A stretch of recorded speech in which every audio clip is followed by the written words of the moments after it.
Hey, hey, hey, it is a brand new week. How about that?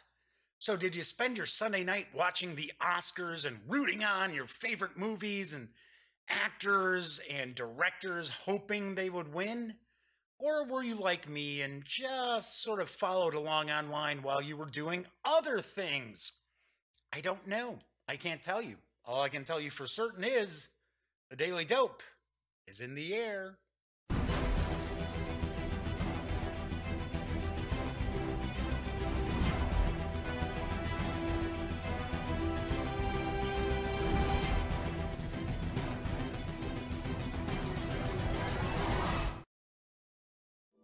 Howdy, howdy, howdy, gang. Yes, I am Jeff McAleer. I'm back, and I am your host of the Daily Dope, as well as the Grand Poobah of thegaminggang.com.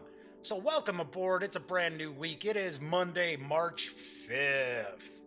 And as I open the show, I have to be honest, I did not watch the Academy Awards last night. I usually watch. I was just in the middle of doing a bunch of different stuff, and I thought, well, I'll just kind of follow along online, keep popping in, see who won. So I was very, very pleased to see that Frances McDormand and also Sam Rockwell won Academy Awards. That was awesome. I love that. Plus, I love the fact that Shape of Water as well as Guillermo del Toro won Academy Awards. Sweet! I wasn't expecting that. I really was not expecting that. I didn't think Get Out was going to win, although I would have been like, yeah, that's pretty cool. So to see effectively a science fiction movie winning the Best Picture of the Year, big kudos. All right, so I do have a pretty big show planned for us today. I am going to be reviewing Evolution from NorthStar Games in just a bit. And I've got some news pieces. I'll do a little pontificating about my final news piece today. It is actually a little bit of bad news in my opinion. Well, what can you say? What can you say? Anyway, I do want to point out that chat is available through Twitch as well as YouTube.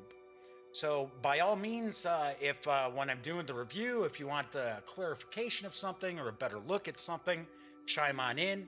If you want to just say hello, feel free to do that as well. Chat is not on screen. I find that it helps keep the trolls at bay. So anyway, so let's jump on in. Got some pretty cool news, pretty eclectic grouping of news pieces as well. But first off, I do want to mention Plaid Hat Games has revealed the release date for their upcoming Fantasy Army title, Crystal Clans, and it's sooner than you may have thought. And of course, I have the dope. Choose your clan, maneuver your forces, and fight for the powerful crystals of the Crystal Clans, the new two-player expandable game from Plaid Hat Games. In Crystal Clans, two players go to battle with unique armies, leading their squads across the battlefield. Players compete to gain powerful crystals which hold the power to dominate their world. Choose to command one of 6 clans, including the adaptable Water Clan, the peaceful Flower Clan, what is it, a bunch of hippies? The relentless Skull Clan, the innumerable Blood Clan, the wise Meteor Clan, or the unyielding Stone Clan. Crystal Clans features an array of brand new game mechanics designed by Andrea, I believe it might be Andrea Mezzotero, including actions taken with a back and forth initiative system. The more you do on your turn, the more your opponent gets to do on hers. Stack your units together into squads, carefully choosing their order and moving the squad together.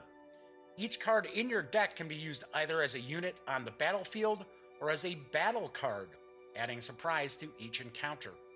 Earn the power of magic crystals that pave the path to victory with their magical powers that have their own impact on the battle. The first clan to claim 4 crystals wins the game, and fulfills their destiny to dominate the world of the Crystal Clans. Crystal Clans is for 2 players, ages 14 and up, plays in around 30 to 60 minutes, and it is going to carry an MSRP of $39.95 when it arrives March 29th. Told you, right around the corner. This looks pretty unique. Now, one thing I do know that I was taking a peek at, it was saying that this is going to be an expandable game. So it is for 2 players right now. I would not be shocked to learn that Plaid Hat Games has more players to add to the game through an expansion on the horizon, possibly? I wonder. Speaking of expansions, the Discovery expansion for Alien Artifacts is arriving very soon as well. And it is coming from Portal Games, and I've got the dope. The Discovery expansion for Alien Artifacts, which I just mentioned, moves forward the storyline of the universe and introduces new cards, along with a completely new type of card, alien resources. Get new ships and new technologies and send your research vessels into uncharted space. Explore the galaxy for anything or anyone you can exploit. Discover new alien artifacts and use them to expand your interplanetary corporation. Harvest new alien resources to surprise your opponents and win the race for the domination in the galaxy. That just doesn't sound correct. Don't know. I would think domination of the galaxy. Anyway, Portal Games not only makes games to be enjoyed while playing, but also games that tell stories. Every 2 weeks, more or less, we release a new chapter of an Alien Artifacts lore series that will introduce you to the universe of the Alien Artifacts. Witness the various facets of this world, its heroes, and the events that take place during the monumental shift in humanity's history. A shift that was initiated by the discovery of an alien race, its creations, technologies, architecture, and philosophy. Alien Artifacts is arriving later this month. I do believe the MSRP on this is $16.99. I have not played Alien Artifacts. In fact, oh gosh, I don't think I've ever actually... No, I take that back. I have played one Portal game, but it was actually a preview of it. I think it was going to Kickstarter. And off the top of my head, I do not recall the title. It was sort of a Cold War spy game. So yeah, I don't know. It's kind of strange. I'm kind of surprised I've never actually kind of gotten on the same page with Portal as far as doing some reviews for them. Oh well, what can you say? I will also mention in my next news piece, if you're a fan of fighting mechas, say maybe you're eagerly anticipating Pacific Rim sequel coming soon, then you're probably going to want to take a peek at the new game that's coming from Arcane Wonders called Critical Mass. And I've got the dope. The war lasted 1 hour and 45 minutes. No one remembers who fired first, but the outcome was worse than even the starkest of predictions imagined. The simultaneous detonation of so many weapons attacked the planet on a subatomic level, scouring the atmosphere, boiling the seas, and turning forests to ash. To operate and survive in this new hostile environment, powerful walking war machines were created. Critical Mass is a fast-paced mech combat game. Players go head-to-head in this fighting strategy game with deck-building aspects. Players choose their favorite mech to battle it out, with each mech offering a different loadout of cards to start the game and unique powers. Each turn, players play a card face down. When both players have chosen a card, they reveal them. Cards resolve based on their speed if they haven't been interrupted. Little collectible card game mechanics there I see too. Weapons deal damage and interrupt the enemy, while defending avoids weapon hits. Upgrading offers you additional cards to add to your arsenal, but is vulnerable to being interrupted. Lastly, recharge reloads spent cards. As cards are played, they go to their owner's cooldown pile, where they remain until they're reloaded. As players take damage, the armor on their mech is destroyed. When enough armor is destroyed, an armor core becomes vulnerable and can be destroyed to stun that mech for the next turn. Game ends when a mech's armor is completely destroyed down to its last core. Critical Mass is for 2 players ages 14 and up, plays in about 30 minutes, and will be smashing its way into stores this July. I believe July. Maybe it's June. Maybe it's July. June or July. Sorry. Because it is a bit out there as far as the release date, I do not have any MSRP information. One thing I do notice from the images that I'm sharing is it's kind of US and Soviet, because it's Patriot versus Iron Curtain. I believe those are the 2 mechs that are involved in the game. Now, I'm not sure if there's more mechs that you'll be able to utilize, or if it's just the loadout cards. So it's always a Patriot versus Iron Curtain. But kind of interesting, And Arcane Wonders does make some pretty cool card-driven games. Mage Wars is pretty cool. I really liked Mage Wars. Speaking of mecha, though, or mechs, completely unrelated, I have been playing around with Into the Breach, which is from the same company that did Faster Than Light, the roguelike, or it's roguelike. I always want to say roguelite, but it's not. It's roguelike. And it just came out last week. And graphically, it's nothing to blow your socks off or anything like that. But it is a lot of fun. I have been playing tons of it. And an entire campaign of it only takes maybe about an hour. But and it's pretty tough too, even starting off on the easy level. I might talk a little more in depth about that later on this week, maybe even do kind of a review. All right, moving right along, there is an interesting role-playing game that is perfect for families and smaller children, and it's called Amazing Tales, and I've got the dope. Amazing Tales, the role-playing game for children aged 4 and up who love adventures, is now available from Drive-Thru RPG in hardback and PDF versions. Amazing Tales has been developed and play-tested over a 2-year period. The game requires no preparation and is designed to be played by a parent together with 1 or 2 children. The game can be played as a tabletop, but is perfect for games snuggled up on the sofa or tucked up in bed. How cool is that? Amazing Tales, and that was me saying that, that's not part of the press release. Amazing Tales supports the way parents and children play games together. Only the adult needs to know the rules. There's no preparation, so you can play the moment your children want to, and it's fast moving. So a whole adventure can be created in the time it takes to watch a cartoon, says Martin Lloyd, the designer of Amazing Tales. Amazing Tales includes 29 full-color pages of diverse and inspiring artwork. That's what I'm sharing with you right now. The artwork is intended to inspire kids to invent their own stories and create their own worlds.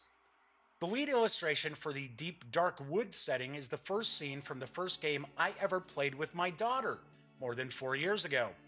I hope publishing this game means other parents will have as much fun inventing stories with their kids as I have with mine, says Martin. The 87-page large format hardback book, Amazing Tales, contains the short and simple Amazing Tales rules, advice on gaming with children, including tips for thrilling fights, and advice on making magic amazing. As previously mentioned, there's 29 pages of full-color artwork, 4 inspirational settings: the deep dark wood, magical kingdoms long ago, pirate seas, and adventures beyond the stars. 40 story seeds that can grow into amazing tales are included as well. While Amazing Tales comes with 4 suggested settings, the game is completely flexible. Parents and kids are encouraged to make up their own worlds and to explore them together. You can get the PDF at Drive-Thru RPG right now for $6.16, or a combo of the hardcover printed on standard weight paper and the PDF for $19.71. I will mention Drive-Thru is indicating that the book is 96 pages, but this press release says it's 87 pages. So I'm not sure which one is correct. I am actually getting a peek at Amazing Tales because Martin Lloyd did send me a PDF. In fact, he contacted me and said, "Hey, I ran across the Gaming Gang. I was wondering if you guys would like to do a review for Amazing Tales." And I said, "Sure." So I already have the PDF. I might actually get to see the physical book. So that would be pretty cool for the review. Because I always, if you watch the Daily Dope, you know that a lot of the RPG reviews that I do are just based on PDF. So for the most part, all we get to see are some images and things like that, like you're seeing right now, that are taken from the PDF. Whereas a physical book, we kind of sit back and we page through it and chat a little bit about it and so on and so forth. I will also toss out there that if you were not aware, the GM Days sale is still going on over at Drive-Thru RPG. It's only going to run through the 11th, and you can save 33% on over 40,000 role-playing products. That is a huge number of RPG core books and adventures and supplements and so on. As usual, if you are going to swing over to Drive-Thru RPG, I ask that you simply stop by thegaminggang.com first, click on one of our banners to Drive-Thru, and if you make a small purchase, we get a little bit of that. I shouldn't say small purchase, any purchase. And I'm not telling you you have to buy anything either, but we do get a small portion of that sale, and it goes really far. People are pretty shocked when I tell them what we pull off from Drive-Thru RPG. Some months it actually pays for the hosting of thegaminggang.com. Pretty cool. And we are not on some little shared hosting for like GoDaddy or something like that, because we have way too much traffic for us to pull that off. In fact, I had mentioned on a previous show last week that the final numbers were coming in for how many unique visitors the Gaming Gang had last month, and it ended up at 88,604 unique visitors. And many of those unique visitors stop by multiple times throughout the week. They only get counted once per month. So yeah, I know a lot of people don't realize how popular the Gaming Gang is, especially when, say, someone like Martin says, "Hey, stumbled across your website. It's pretty cool. How about reviewing this?" All right, so my last news piece is a bit of bad news. Turns out, after more than 2 decades in online retail sales, Funagain Games is actually going to get out of the online retail business. Yes. This came as a real surprise. But I do have some info, some dope from Funagain. Since 1996, Funagain Games has been providing board gaming fun to our customers across the United States and the entire globe. We love what we do, and we're happy that we got to be part of such an exciting hobby. Unfortunately, we've had to make a very tough and difficult decision.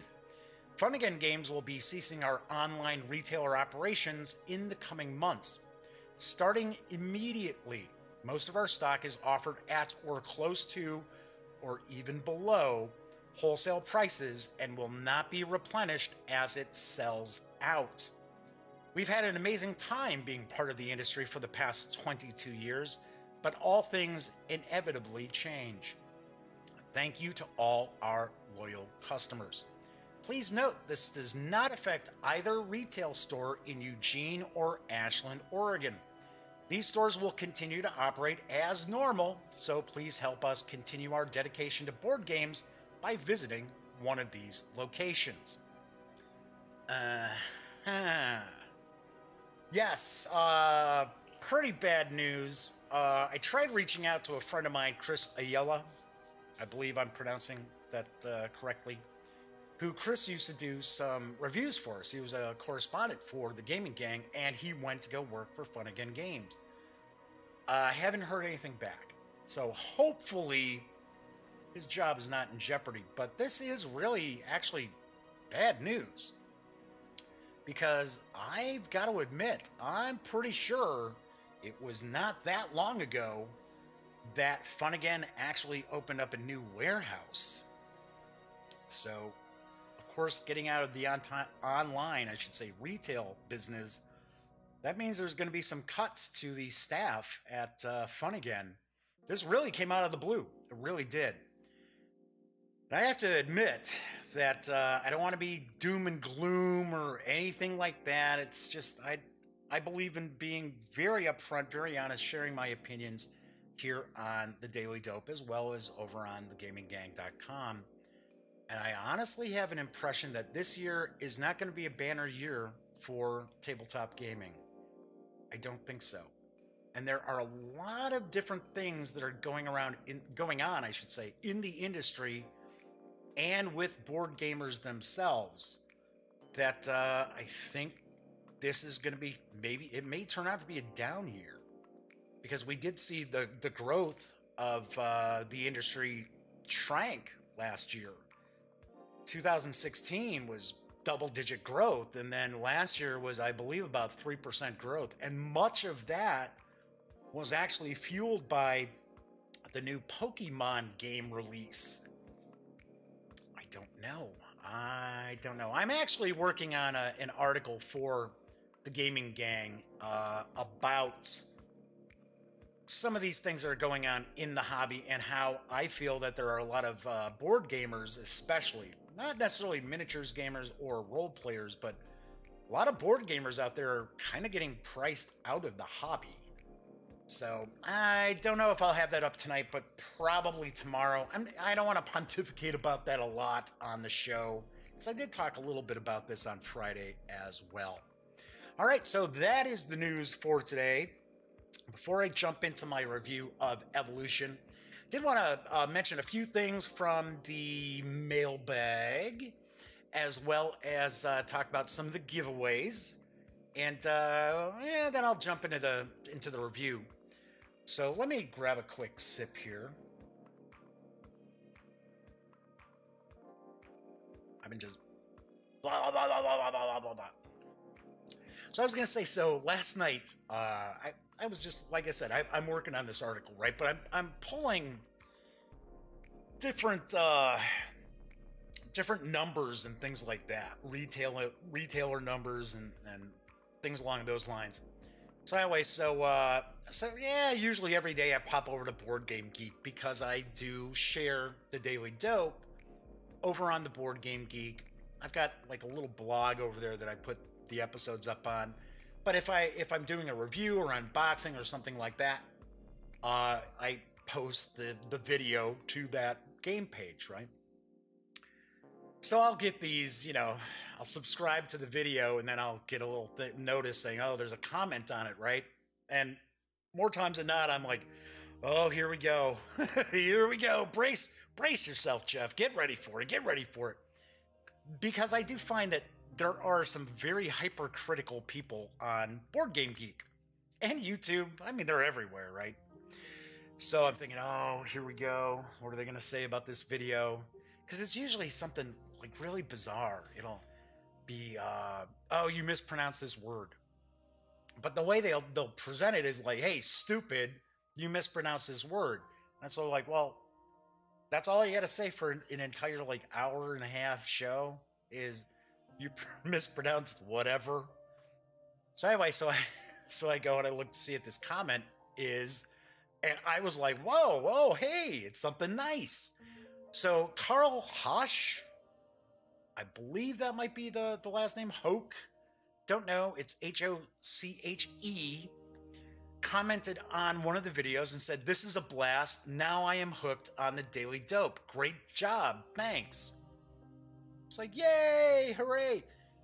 You'd be amazed. Just a little, nice comment like that really makes my day, because usually it's sort of like, yeah, you're an idiot. How dare you say this about whatever company or whatever.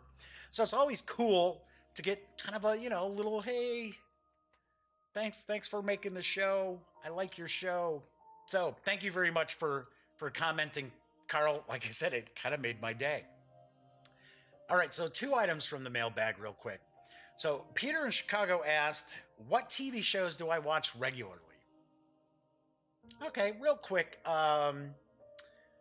Game of Thrones, obviously. Westworld, obviously. The Walking Dead. Although, I have to be honest, The Walking Dead, I still watch it, but I almost never actually watch it live. I usually watch it later on, usually later on Sunday night after it's already aired. Sometimes I might wait until Monday. So I did not actually watch last night's episode. I'm not as down on the show as other people are, but yes, it's not like a must-watch anymore. I've joked around before, like when Deadwood was on HBO, Sunday nights was like, okay, ran out to the grocery store, I got a nice steak and potatoes and veggies and stuff, and I made sure dinner was ready about 2 minutes before it would come on, and I'd sit down and have dinner and watch Deadwood. I don't find The Walking Dead to be kind of like that destination TV anymore. So, of course, I watch all the Marvel releases on Netflix, and I have been watching The Alienist on TNT. I think TNT has done a really, really great job with that. I've started watching Happen Leonard, which is from the Sundance Channel. Pretty cool. Really enjoying that. I think that's a show that flies under a lot of people's radars. And then I started watching The Looming Tower, which is on Hulu. Gotta be honest, I can tell already that is a series that's gonna piss me off. And I can tell you right now, I don't think the CIA is very happy about how they're being presented. And it's factual, don't get me wrong. I don't think they're gonna appreciate how they're being presented in the run-up to September 11th. And then, of course, I can't wait for Man in the High Castle Season 3. Although I still haven't heard anything about when it's going to premiere, which is strange because first couple of seasons were like Christmas time, early January. So, and it's in the can as far as I know. It's probably, maybe they're still finishing some post-production. But those are some of the shows that I watch. And, documentaries. And I watch The American Experience whenever there's a new episode because I'm a huge history buff. So I watch that on PBS all the time. The other question came from Michael in Sacramento, California. And the question was, if I were stranded on a desert island and I only had the choice of one role-playing game and my options were 5th edition Dungeons and Dragons or Pathfinder, which would it be? Okay, so I really don't have a dog in this fight, So... because if you watch the Daily Dope, you know that I'm kind of running this fantasy campaign for Elliot and my nephew and some of his friends, and it's just kit bash together from different stuff. But first of all, if I were stranded on a desert or a remote island or something like that, I don't think role-playing games are going to really be on my mind. Because aren't I stranded? Am I by myself? Who am I going to run it for? I'm going to get a volleyball and put a handprint on it. And all right, Wilson, let me run this game for you. Anyway, but to answer the question, I honestly have to say I would go with 5th edition Dungeons and Dragons. And it's not a knock on Pathfinder. It's just that I think it's much easier to get into 5th edition than it is Pathfinder. It's not as intimidating for players to get into D&D as opposed to Pathfinder. And I'll kind of give you an example. I had kind of peeked at Rise of the Rune Lords, which I want to say was the first real adventure path for Pathfinder. And I was looking at the anniversary edition. And just in the first, 20 pages or so, it's telling you that you need all these different books. Well, I understand the core books. Sure, you should have the core books to run an adventure, but it was like, oh, you need the guide to this, and you need the Bestiary Volume 2, and you need this, and you should have this. And I was like, geez, I just want to run a campaign. I need to go out and buy 8 other books? So, yeah, I think I would go 5th edition D&D. Although, I like them equally, you know, I don't have like, oh my gosh, it's got to be... I just think I would probably say 5th edition. All right, so I want to talk a little bit about contests. So there is still a contest going as far as YouTube. For those of you who subscribe to the Gaming Gang channel on YouTube, if you comment on one of the Daily Dope videos through tomorrow night, you're in the running to win a copy in PDF of Savage Worlds of Flash Gordon, which I will be reviewing on Thursday. And you're going to get the core book as well as the Kingdoms of Mongo. The other giveaway is also on YouTube. So that is for my review copy of Shutterbug, which we had fun with. But it's a game that I know just isn't going to get off my shelf with my gaming gang. So pretty easy to get into that. All you got to do is comment on one of the Daily Dope videos. And don't make it like a negative comment, because I'm going to be like, no. What? You're an idiot, Jeff. You're a dope. Hey, I hope I win that game. No, that ain't happening. Do have to point out that the Patreon contests are over. I have not announced the winners yet, but I did have a brand new copy of Talon from GMT in Shrink. That is one that I'm going to give away. I'm going to announce the winners on Wednesday's show. And then on Patreon, there was also the Flash Gordon, Savage Worlds of Flash Gordon. So, got some other stuff cooking for some giveaways this month. Still ironing some things out. It'll be some PDFs, it'll be some physical games, it'll be kind of a mix. So if you're wondering what's cooking for the rest of the week, tomorrow I will be reviewing The Agents from Ninja Division. So yes, it will be 7 straight shows with a review. So I'm going to be doing The Agents. That's on tomorrow's show. Then I'm actually going to take a break from reviewing things. And I will be doing an unboxing of At Any Cost, Mets 1870. This will be on Wednesday for Wargame Wednesday. Woohoo! Yes! So we've got that. Thursday, as I already mentioned, I'm doing a review for Flash Gordon, Savage Worlds of Flash Gordon, which obviously is for Savage Worlds.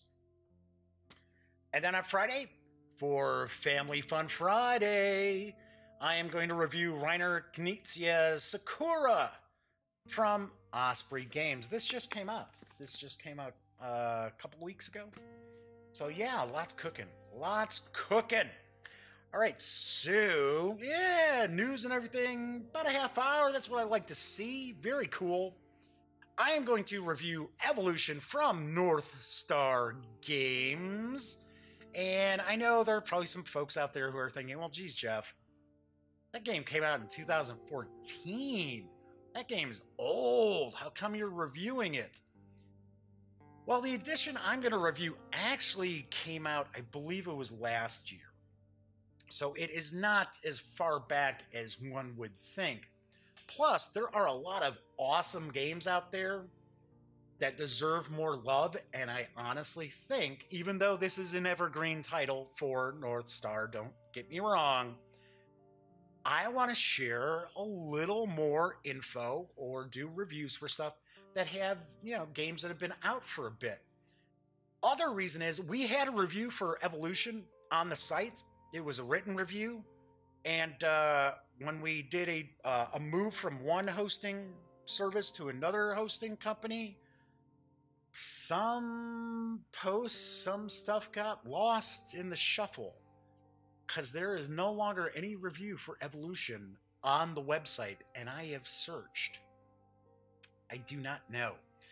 Anyway, this is the small box edition I'm going to be taking a look at. And it is for 2 to 6 players, ages 12 and up, plays in about 60 minutes, give or take. It's really more depending on the players. It's designed by Dominic Krapshetis. I think that is how it's pronounced. Dmitry Nor and Sergey Machin. The card art is phenomenal, and it is from Catherine Hamilton. This small box edition does carry an MSRP of $39.99, and I will mention that I have seen it for less than $30 online. All right, so switching over to the other camera, and I tried to tweak a little bit over the weekend because I know the one camera here and the other camera are a little bit out of sync. So I'm trying to... all that really matters to me personally is that the audio is in sync. That's what really looks weird. If my video here from this camera that you see my hand waving at you from is a quarter of a second or half second out of sync, I'm not losing sleep over it. Anyway, so we've got evolution right here. And the premise of evolution is that you are going to create these species. And these species over time need to survive, thrive, and evolve to be able to survive and thrive. It is a deceptively simple game to play. There is a lot of kind of hidden strategy to it and a lot of approaches you can take to the game in order to win. And I personally love this game. Oh, I see Pinky's down here sneezing and complaining. Hello, Pinky. As I always mention, you only hear Pinky. She will never pop up on my lap, anything like that. She is not a lap cat. She'll sit next to me on the couch, but never come on my lap. Oh, hey, and if you noticed, I did get a haircut over the weekend, so went a little too short, I think. Buzzed it pretty good, but it was getting to the point where I had all this hair like poking out. I was like, what am I, Bozo the Clown with the hair sticking out? All right, so looking at evolution. Evolution is for 2 to 6 players. It will play equally as well with 2 players as it does with 6. There are a few little tweaks that you will take in the game, and I'll explain those as well. So taking a look, let's take a look at the components. So first off, once again, Lego Batman is here for my my storage cup, my opaque container. So you're going to have these counters, and this is considered the food bag. So you have all these counters, and it doesn't really matter what's on the counter. They just represent food in the food bank. And this is a food bank that does not have government cheese in it. So we've got the food bank, we've got all these different tokens. So we do see that there's kind of meat on one side and plant on the other side. Once again, really does not matter. It's just kind of cool that they changed up the art. So we've got a bunch of these tokens here. We've got a lot of these as well, which are 10. Excuse me, these are going to represent 10 food. So when you're putting food into your food bag or going behind your food screen, I'll explain the difference between those two in just a sec. If you're pulling 10 or more, it's probably a good idea to just take a big 10 counter rather than taking all of these counters here, because you will run out. So each of the players is going to receive a species board. So if you take a look at the species board, you see these 6 circles above. Those 6 circles above are for food. Then we see population, and you see it's cut away. And I'll show you why it's cut away there. So we got population, that goes up to 6. Then we've got body size, which will also go up to 6. each of the players is going to begin the game with a species card. And you're going to take a green cube and place it in the number 1 under population, and then you're going to take a brown cube and you're going to put it in the body size. And this is going to represent the population as well as mass of that species. One thing that I think is pretty cool too is if you look, so we've got it, it's like this, but if space is at a premium, you can actually flip this over and use it like this at the gaming table. So if you have 6 players and you're all kind of crowded in around a smaller table, you're just going to utilize the species board like so. Also comes with this big first player marker. I'm not kidding. That is pretty big. There's the size of my hand. There is, I refer to it as a brontosaurus. I know that's not what it's supposed to be. Maybe this is an allosaurus, whatever those are called. Yes, I know all these dinosaur names have been changed since I was a kid learning about them, but that is one wacky big first player marker. So got that. You'll also have a bunch of these cubes, both in green and brown. So you're going to keep those handy. Got a couple of player aids. And these player aids will not only tell you, okay, so this is pretty much the sequence of play. This is what you can do. Open it up. It's going to show you all the trait cards. Tell you what each of those trait cards do. Of course, all this information is also on the card itself, but this kind of gives new players kind of an idea of what's in the trait deck. And then, as a funny little extra, it's kind of like, oh, so do you want to name your species? This is what you may decide to do. All these, I thought that was kind of cool little addition. So in this small box edition, you're going to get these screens, which I have not used. I'll be the first one to admit, I have not used these screens, and I'll show you why in just a sec. But these screens actually get folded, and you place them in front of the players, so you're hiding how much food you've got. It's not going to go on the watering hole, but I'm just showing as an example, right? So, as I mentioned, I have not used these screens because I also have Evolution Climate that came with these super cool food bags.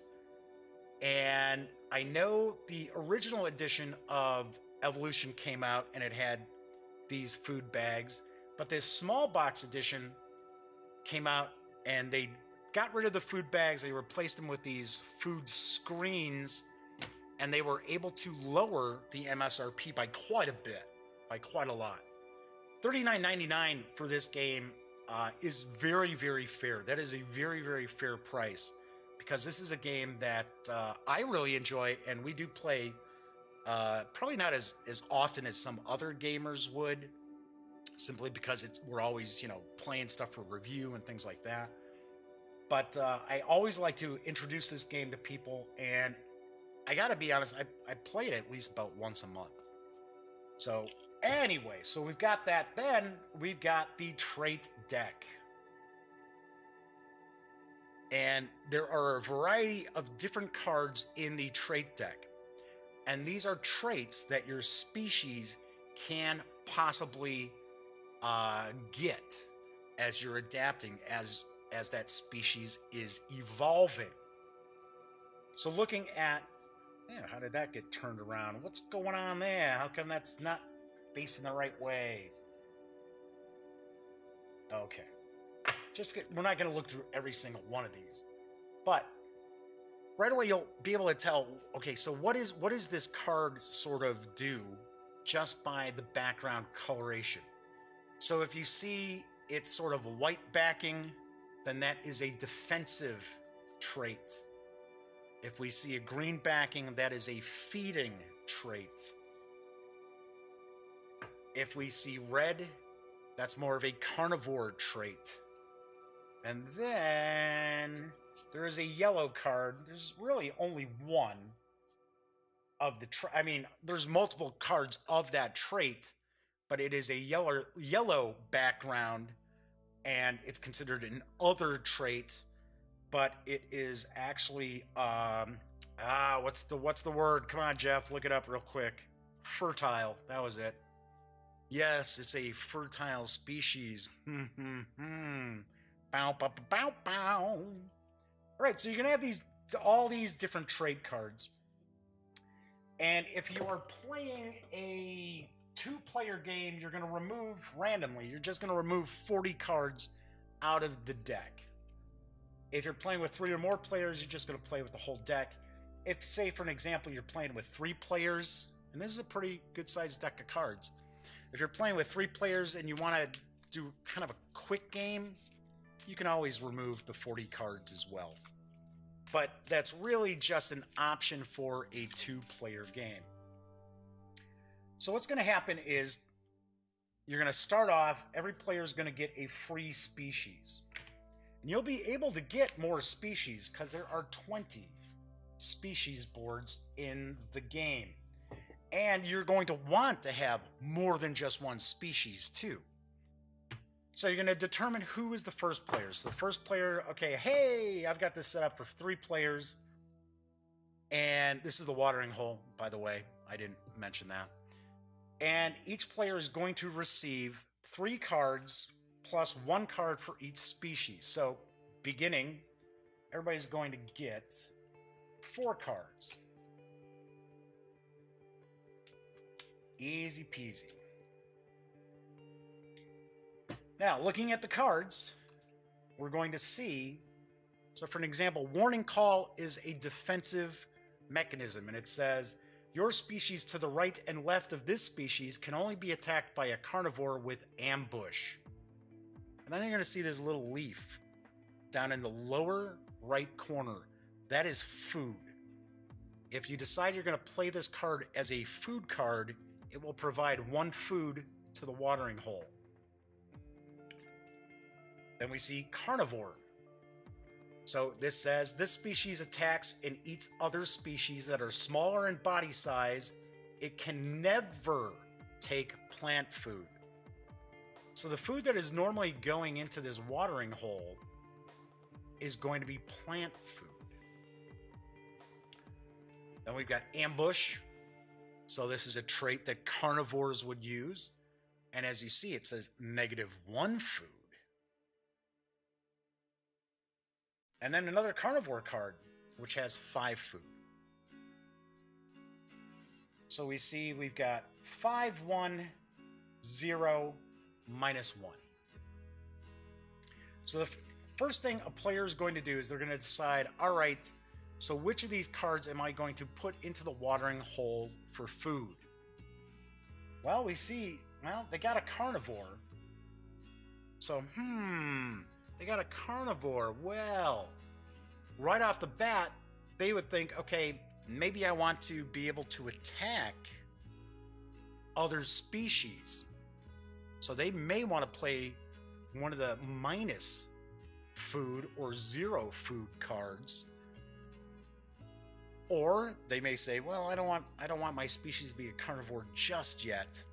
Maybe I'll spend this 5, or maybe I'll spend this 1.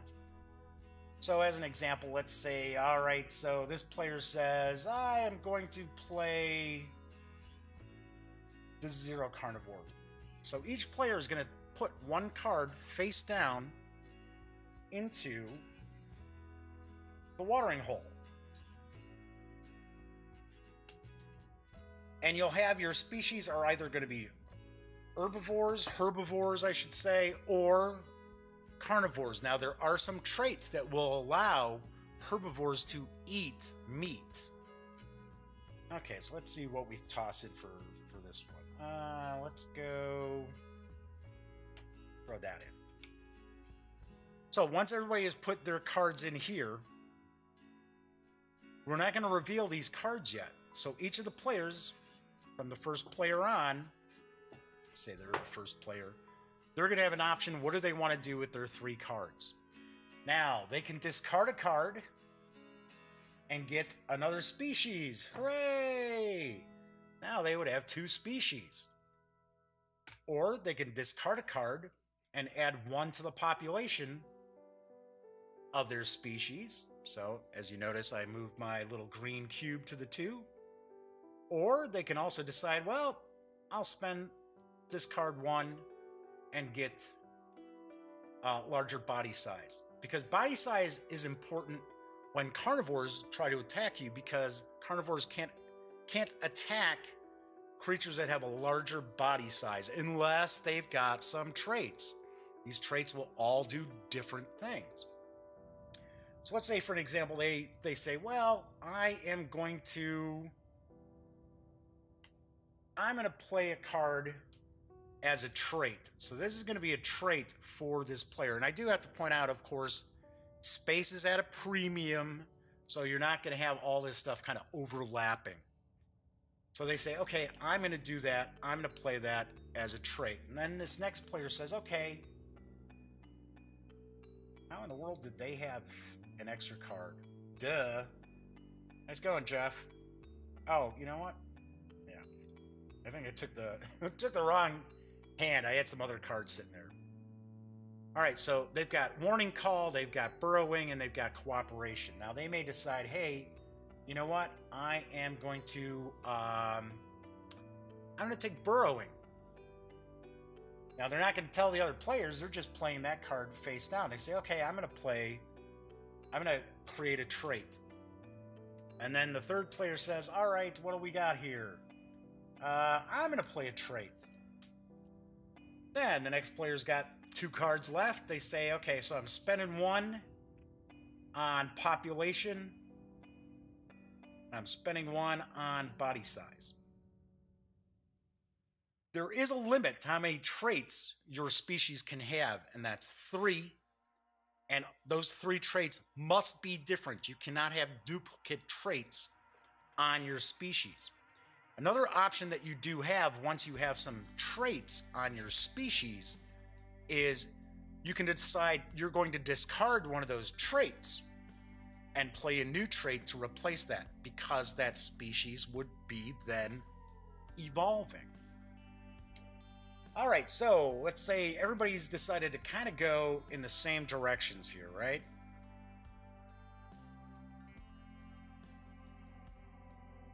So everybody's played their cards. Everybody's kind of following each other. Let's get rid of some of these discards here. And then first player says, okay, I'm revealing my trait. Now remember, we haven't even looked at the food yet. So they play, okay, Carnivore. And once again, the carnivore cannot eat anything that's any plants. They can only eat meat. So that means they have to attack other species to feed, even if it's the player's own other species if they bring in a new species. So normally you would just take that card and place it on top of your species board. Now, of course, if you're playing in spaces at a premium at the table, you may just do this. And then you'll have the traits just underneath so you can see what it is. All right, so they've got a carnivore. Now the next player says, okay, well, I'm burrowing. My species burrows, which means that the species can only be attacked if the species itself is hungry. And I'll tell you what that means in a moment. And then we've got the third player says, okay, well, I'm getting a long neck. And long neck says, this species takes 1 plant food from the food bank before the food cards are revealed.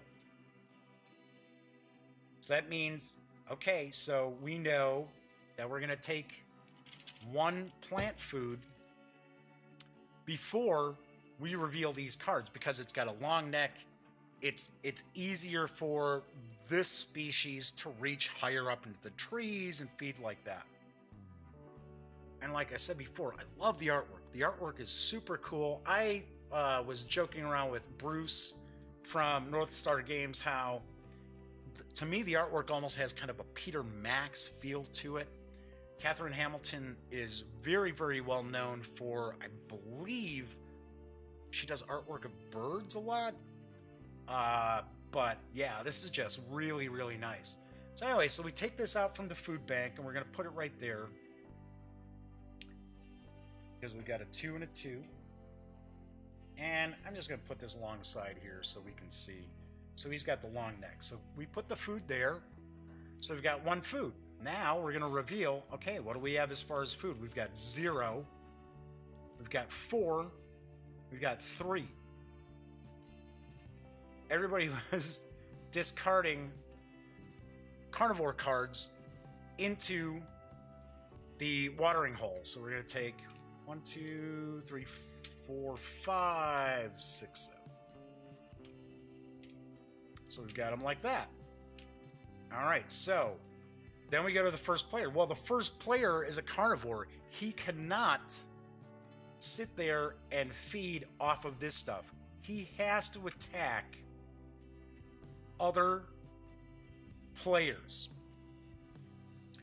So, unfortunately, everybody has a body size of 2 in this game.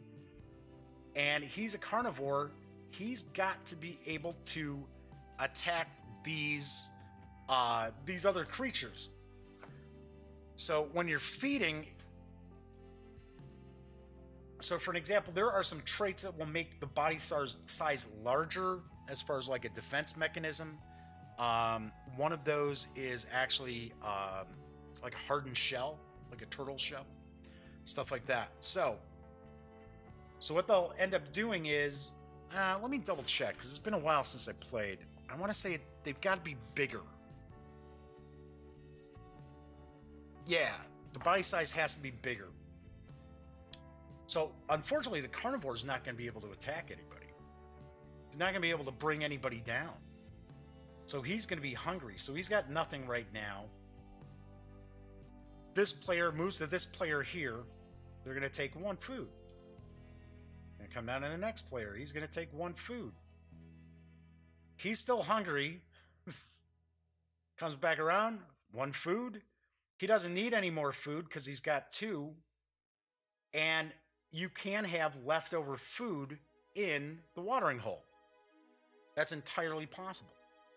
So, right off the bat, this player kind of screwed themselves by becoming a carnivore right off the bat because they can't actually do anything. So what will happen here is for every point, now he's considered, this carnivore is considered to be hungry. Carnivore's hungry, yet he can't take anything down to eat. So for every point of being hungry, so for an example here, you got population 2, you got the food here. He's going to end up losing 2. So immediately, this species is going to go extinct because it can't feed. Just because everybody else kind of blocked this player, they can't feed. So they would end up going extinct. So they would be gone. But the thing is, if it's your last species that you've got, you get another species. So what's going to happen here is at the end of the feeding, you're going to leave whatever's out there. These get discarded. Discard that as well. And then each of the players is going to take the food from their species card. And like I said, I'm cheating. I've got the bags because the bags are pretty cool. They're from Climate. And they would put them in the bag. In the small box edition here, you would have the screen that you're going to put your food behind so other players can't tell how much food you've got. So for an example here, the burrowing species, there we go. That would go into their bag. And the food counts for victory points at the end of the game. All right, so everybody had gone. They've done their turn. Now we've got this player's got a brand new species, 1 and 1. Now they're going to be sitting there thinking, okay, well, maybe I should have been a carnivore right off the bat. And everybody would get their new card. So this would change over to this player here. we'd go 1, 2, 3. Everybody's going to get those 4 cards again. That may be why cards stuck together. Some of these, I didn't fix these cards after we played last, because some of them are not facing the correct direction. See, I'm pulling cards off the deck, and I've got some. I guess that just shows we play this game. So, all right. So anyway, so then you would once again go through the same premise as before, right? So now you're going to sit there and you're going to go, okay, so I'm looking at my cards. How much food do I want to toss in? Oh, I already got a long neck. Might as well throw that in. It's got plenty of food on it. This player here is sitting there thinking, okay, well, not going to be doing the, carnivore right off the bat again, so I guess I'll toss that in. And then this other player says, oh, okay, so I'm going to get rid of that card. And then once again, you're going to repeat that process. You're going to either spend cards to increase the population or the body size, or you're going to take a card and you're going to play it as a trait, or you can spend a card, discard a card to get a new species. So for an example, okay, that's what they do. They get a new species. They get the cubes, 1 and 1. And of course, when you play a trait, you can only play 1 trait per turn into your species. And you're just going to continue the game until you run out of cards, until the deck runs out. When the deck runs out, what you're going to do is you're going to, if you need to still deal out some cards, which 9 out of 10 times you do, you're just going to reshuffle up the discard deck, make sure everybody gets the correct number of cards for that turn. You're going to play 1 final turn, and then you're going to move on to the scoring. And the way the game is scored is you will get 1 point for every population of your species. Not body size. Body size has nothing to do with your final score. Just the population. You're going to get 1 point for each food that you were able to put in your bag, stashed away. And you'll get 1 point for each trait that you have on your species boards. Normally, what you'll see as the game progresses, most of the time players will have about 3 species that they're playing with. Some will have more, some will have fewer, especially, when there's not enough food to go around. And if you can't feed your species, so say for an example, this little species here that burrows. So maybe they were only able to get 1 food, 1 plant food from the watering hole. Well, they had a population of 2. If they only had the 1 food, then they have to bring their population down to match how much food they had. So that would mean that, they're dying out, they're starving. Interesting thing too is the trait burrowing. This creature can't actually be hunted, can't be attacked by a carnivore unless it happens to be hungry. Well, it would have been hungry here because it doesn't have enough food. So all these traits are really cool because you'll have traits that'll actually allow you to help other species that are part of your collection. So for an example, you might have 3 species like this, and you might have a trait here, like Warning Call, on this species here, which actually helps the species to the right as well as left avoid being attacked. Makes it more difficult for them to be attacked by carnivores. You've got like the fertility, which makes it easier for the population to grow. It's all different traits. In fact, let's take a peek through. So you've got like Scavenger, and that is this species takes 1 meat food from the food bank after any carnivore attacks. Because when the carnivore attacks, you actually will put equal to, you'll put meat equal to the body size of the creature, the species that was attacked, and then that species actually loses a population point.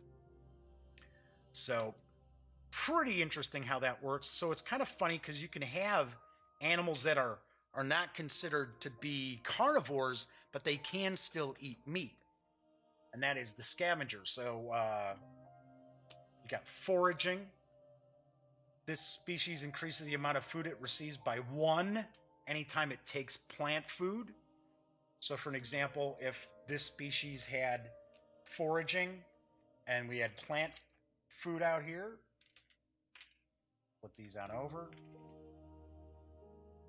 they would actually take 2 from here when it's their turn to take food from the watering hole. You got defensive herding, which is cool. This is a cool defensive mechanism against carnivores. Long neck, we already talked about. Pack hunting, that makes it easier for carnivores to take down larger body sizes of species. There's climbing. So climbing is actually a defense as well as a carnivore, because if your one species has climbing, the only way they can be attacked by carnivores is if that carnivore has climbing. Symbiosis, which is another one of these traits that 2 species work together for you. Very, very cool stuff. And all, like, here's that hard shell. Hard shell increases the body size as far as being attacked, not on the board, on the species board itself, but it increases it by 4, so it's tough for carnivores to take your population down. Then we've got cooperation. There's intelligence. Let's see if we see the intelligence. Oh, there's the fertile, I guess we would say. Fat tissue. There's all these different things, and they kind of combo together on some stuff too. So of course, when you've got like a carnivore, you're going to look at, okay, giving it climbing or giving it the ability to ambush and things like that. This game is super easy to learn to play. And to be honest with you, you can probably teach somebody in no more than 10 minutes how to play the game, but there are a lot of subtle strategies, like creating your creature. Plus, you'll get to a point sometimes with your species where what was working earlier in the game just doesn't work anymore for it. So then you start trading in, you start discarding traits to put new traits down to better allow them to survive, because now they're adapting, they're evolving. That's why the game is called Evolution. This game has been written up in Nature magazine, very, very well received by Nature magazine. There's just a lot cooking in the game. And one of the things that I find too is, especially when you got like 4 or 5 players maybe, you'll kind of see that some players, like for an example, when I first started and I kind of went around the table, everybody, all 3 players, all boosted their population and their body size too. Well, you will see sometimes where some of the players in a group start kind of doing the same things. So you might see, yeah, everybody's kind of going after like carnivores. Everybody's decided, oh, their species are all going to be carnivores. Well, if that's the case, you start gaming an herbivore and making sure that you give it traits to be able to avoid being attacked by, or body size, to have it avoid being attacked by other carnivores. And it really helps push you into the lead. Especially they're all fighting each other trying to get meat, and you're just sitting back going, okay, well, I'm taking all this plant food. Because players always have to put a card into the watering hole. Even if they've got carnivores, they have to put a card into the watering hole to create the food source that's going to be there later. Of course, there are the negative numbers too, so if you're playing carnivores, you start throwing in the negative cards because you figured, okay, well, you want these herbivores to be hungry, especially like, okay, the little burrowing creature. Well, if he's hungry, it means you can go and attack him. all these cool little combinations are going on, and you can approach the game in a lot of different ways in order to win. I have played, I was going to say, it's probably been about a month since I had played Evolution, but we get it to the table quite a bit, and that's why I had to take a quick look at the rules, because wait a second, do they have to be bigger, or is it equal to, but for the carnivore to attack based on body size? And like I said, I thought it was equal, but I'm like, I better double check. So that in itself is Evolution. It plays in about an hour. If you play with 6 players, there are some options available to you as well. So instead of everybody going around playing their cards, so for an example, it's like, okay, well, I'm discarding to add to my population, or I'm discarding to get a new species. Everybody just kind of plays their cards at once and says what they're doing. That helps speed up the whole process. I gotta be honest, I've never played with 6 players. I have played 4 players. And I really dig how the game plays. With 6 players, I really, like I said, with that option as far as just kind of playing quickly by everybody saying, okay, well, everybody's playing their first card, this is what we're doing, boom, take care of it. I don't see it going more than 60 minutes. Anyway, so what do I think of Evolution? Even though it's been out for a while and there are various different, I guess we would say, games based on the core game, because you figure there's Evolution Climate, which is a little more difficult, not by much, just a little more difficult than Evolution. Then there's Evolution the Beginning, which is an introduction to the system. I have not played that, but I do understand it is like the easiest Evolution game to get into. There's also Evolution Flight. Once again, not familiar with that either. But the core game, Evolution, is fantastic. I happen to like the little food bags. That's why I use them from Climate. You can order those food bags. The 6 of them are $15 if it's that important. I don't think the screens are that big a deal. They do what they're supposed to do, is basically what I'm saying. If you really want, you really dig Evolution and you want to get those storage bags, you can. That's all I'm basically saying. Or you can try to track down earlier versions of Evolution, earlier editions through the secondary market, because they did come with those bags. All in all, I think that Evolution is a very cool, scientifically accurate, although abstracted, look at the evolution of species and what you have to do to make those species be able to survive and thrive and evolve over time. A lot of people are big fans of dominant species, but then again, a lot of people are very kind of afraid to get into dominant species because there is a lot going on in dominant species from GMT, which is kind of along the same sort of theme, that you're creating these species and you're evolving and trying to dominate the ecosphere, the ecosystem. So personally, I give Evolution a 10 because it is that much fun. It's for 12 and up, not difficult to wrap your head around. It's very easy to jump into the game and start playing it. It takes a while before you start putting together things and go, okay, oh, wow. Hey, I combine these 2 traits. Oh, sweet. Or, what was I thinking? what I decided to give it that trait, like for an example, making it a carnivore right off the bat, and then finding that everybody else is bulking up their body sizes. So anyway, so there you have it. Evolution from NorthStar Games. I give it a 10 out of 10. It is that good. It is a rarefied score. You don't see me do a whole lot of 10s out there. And I think one of the big selling points as well is the price point. 6-player game, MSRP of $40. Everybody stays involved. There is no checking out. There isn't a whole lot of downtime between turns, especially when you got so many players using that quick play option. So yeah, I dig it a lot, and it is a game that comes off the shelf about every month when we play. So there you have it. That is today's show. Wow, actually went over an hour. I was not expecting to go over an hour today. I thought it'd be a little shorter. Then again, I'm always chatty during the reviews. So anyway, as I mentioned, tomorrow I will be back. I will be reviewing the Agents from Ninja Division. And stay tuned for that. Pop back in.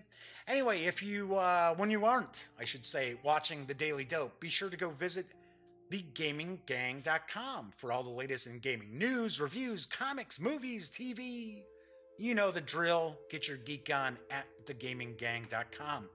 Once again, I'm Jeff McAleer. I will be back tomorrow. Enjoy the rest of your Monday. Hopefully your week is off to a good start. And until then, thanks for watching.